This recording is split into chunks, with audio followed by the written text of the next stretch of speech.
Hai guys, ada cerita baru lagi nih yang berjudul Sohyung to Never Gone yang dirilis pada tahun 2016.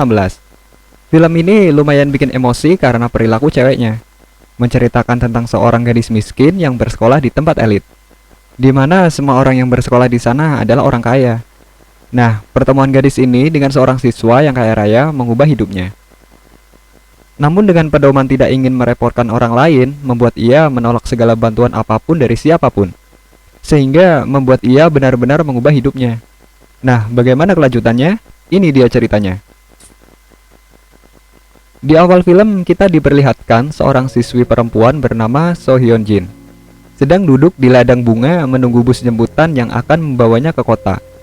Karena ayahnya sakit parah dan tidak bisa membiayai sekolahnya, maka dia mengambil jalur beasiswa. Dan sesampainya di sekolah baru, terlihat orang-orang di sana sangat berbeda sekali. Ia hanya mengenakan seragam seadanya. Saat berjalan, muncul dari arah belakang sepeda motor melaju dengan sangat kencang dan langsung mencipratkan air mengenai wajah Hyojin. Ia tentu saja terkejut dan langsung menghampiri si pengendara motor tersebut. Saat si pengendara motor membuka helmnya, ternyata dia adalah Chen Zheng. Dia adalah anak orang kaya. Namun Hyojin tidak takut dan masih protes. Tapi berbalik dengan kenyataan, Chen Zheng malah menolongnya dari lemparan bola yang mengarah padanya. Dan kemudian ia pun pergi. Di sekolah itu, Hyunjin hanya mempunyai satu teman yang bernama Mo Fu Hua. Saat sedang berada di koridor, datang seorang perempuan cantik dan terkenal di sekolah itu, juga teman masa kecilnya Zhen Zheng yang bernama Meng Shou. Bersama pengikutnya, satu anak gendut berkacamata bernama Sung Min. Kemudian, lelaki berikutnya bernama Zozi. Dan di sana juga ada Zhen Zheng. Mereka menjadi pusat perhatian. Ya, tentu saja karena mereka paling mencolok.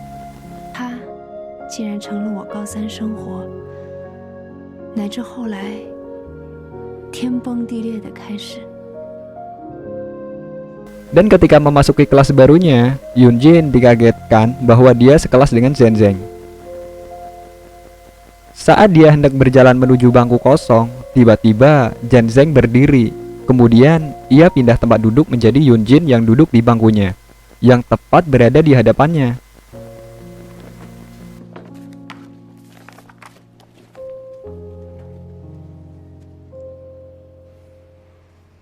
Saat Meng Shou membagikan hasil ulangan matematika, Hyunjin hanya mendapat nilai 57, sedangkan Chen Zheng mendapat nilai sempurna. Di saat Hyunjin mau keluar kelas, Chen Zheng menahannya karena tadi melihat Hyunjin berbenah akan membawa buku matematikanya. Di sini, Chen Zheng berniat akan membantunya, namun tanpa diduga, ternyata di buku tersebut terselip sebuah pembalut yang jatuh. Tentu saja hal itu membuat Hyunjin kabur karena malu. Kelas pun kembali dimulai. Chen Zheng berniat ingin mengembalikan bukunya Hyunjin. Namun di sini kakinya tidak sengaja terinjak oleh kursi milik Hyunjin.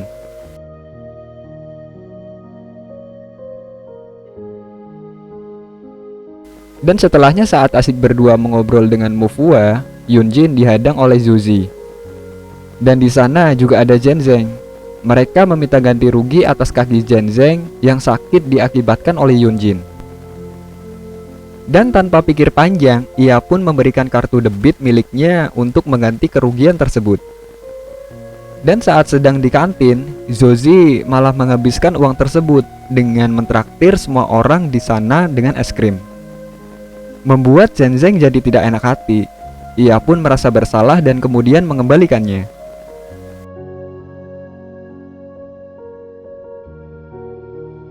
Beberapa waktu kemudian, Hyunjin melihat Zhen Zheng sedang bermain baseball. Dan setelah permainan selesai, Zhen Zheng menghampirinya lalu mengembalikan uang yang diberikan lebih oleh Zhen Zheng di kartunya. Setelahnya saat sedang berada di atas sekolah, Zhen Zheng menghampirinya dan berkata akan membantunya untuk belajar matematika karena nilainya sangat rendah. Awalnya Hyunjin menolaknya, namun dia teringat dengan ayahnya yang sakit dan beasiswanya yang mengharuskan mempunyai nilai yang tinggi. Akhirnya Yeonjin menyetujuinya. Hari demi hari mereka kini semakin akrab dan sering bertemu di atap sekolah untuk belajar bersama.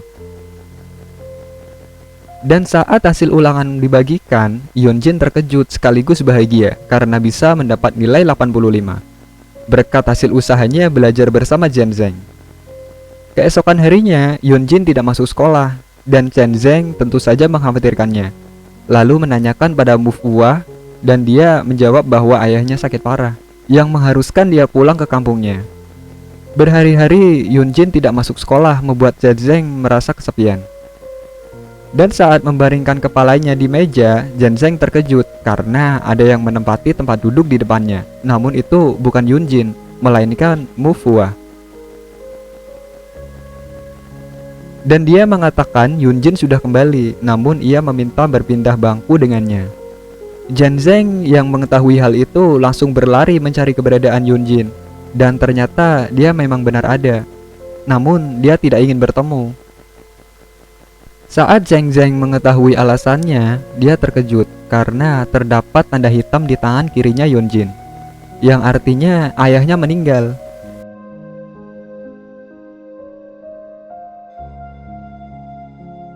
Hari demi hari, bulan demi bulan, akhirnya titik puncaknya yaitu kelulusan. Banyak hal yang terjadi saat kelas 3 SMA. Namun akan segera diganti lembaran baru yaitu memasuki perkuliahan. Disinilah akhirnya mereka berkumpul di pesta malam akhir sekolah. Yeonjin yang mengenakan gaun putihnya terlihat sangat cantik. Juga Janzeng yang mengenakan kemeja. Di sini Yeonjin dihampiri oleh Mengso. Dia bicara bahwa Yeonjin seharusnya sadar diri dan tidak usah mendekati Janzeng. Namun siapa sangka Janzeng menghampirinya dan mengajak berdansa kepada Yeonjin.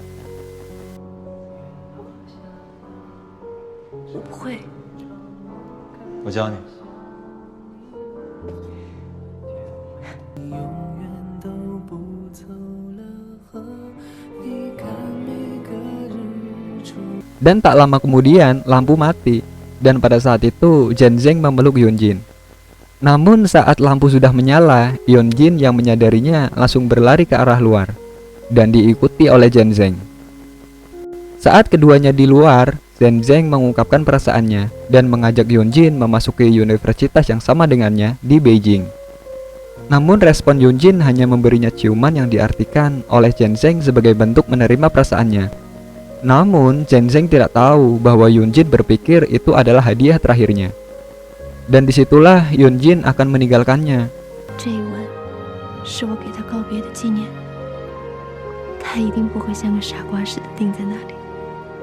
Waktu pun berlalu. Yeonjin ternyata tidak melanjutkan studinya, melainkan bekerja sebagai petugas perpustakaan. Di sana ia bertemu lelaki baru sekaligus teman kerjanya bernama Shin Juan.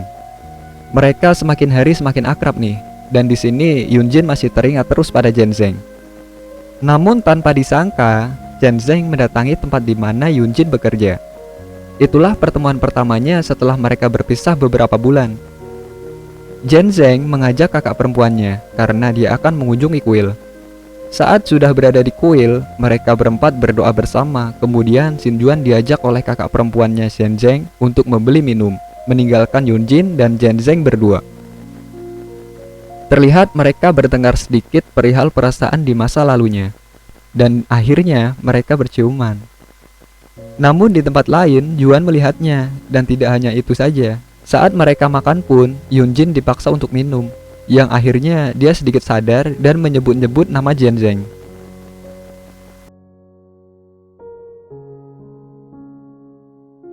Keesokan harinya, Yeonjin merasa Shin Juan menghindarinya dan mendiamkannya.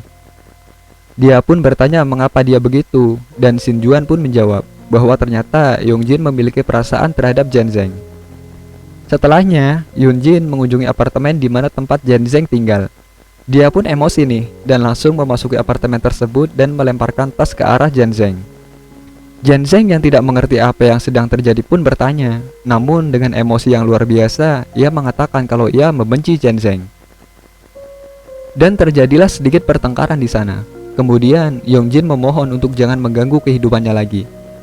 Jian Zheng pun mengiyakan permintaannya dan menghilang dari hadapan Yunjin.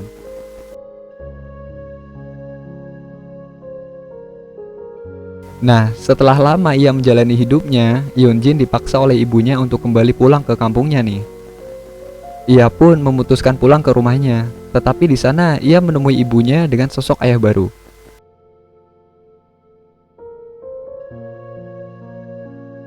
Di sana juga Yunjin kembali bertemu dengan Jian Zheng.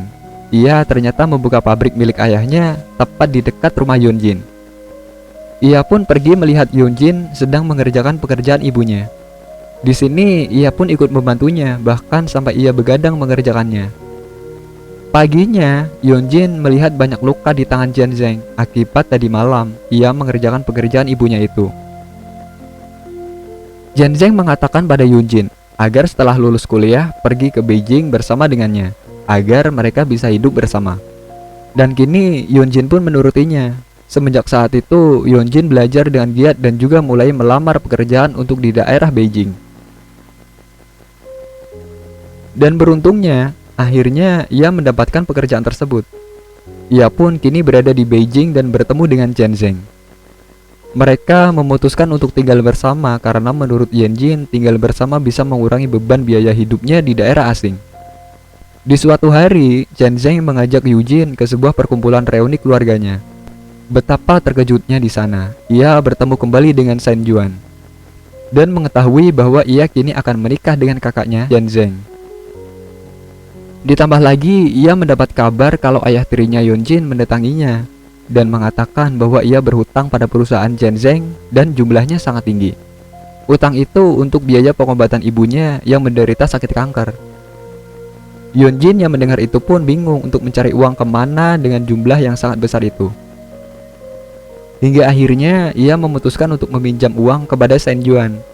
Namun sesampainya di rumah, ia mendapati Jian Zheng yang memberinya sebuah uang yang cukup besar dan cukup untuk biaya pengobatan ibunya.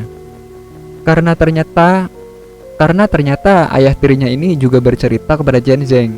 Yunjin yang tahu itu pun menolaknya karena ia tidak enak hati dan sudah banyak merepotkannya. Dan ia juga mengatakan bahwa ia sudah meminjam uang pada Shen Juan. Jian Zheng yang tahu itu pun langsung marah dan pergi meninggalkan dirinya karena ia merasa tidak dihargai sebagai seorang kekasihnya. Hingga akhirnya Jian Zheng pun memutuskan untuk berpisah karena merasa sudah tidak dianggap oleh Yunjin. Setelah mereka berpisah, Jian Zheng pergi ke Amerika untuk melanjutkan bisnisnya, sedangkan Yunjin bekerja seperti biasanya.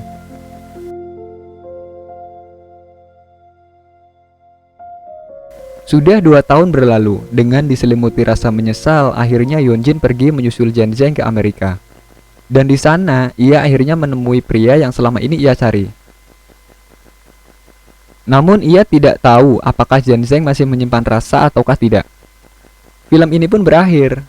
Sebenarnya film ini sudah habis sampai di situ guys, namun ternyata ada bagian yang dihapus. Semoga kalian suka dengan ceritanya dan terima kasih banyak buat kalian yang udah nonton video kali ini. Bye bye.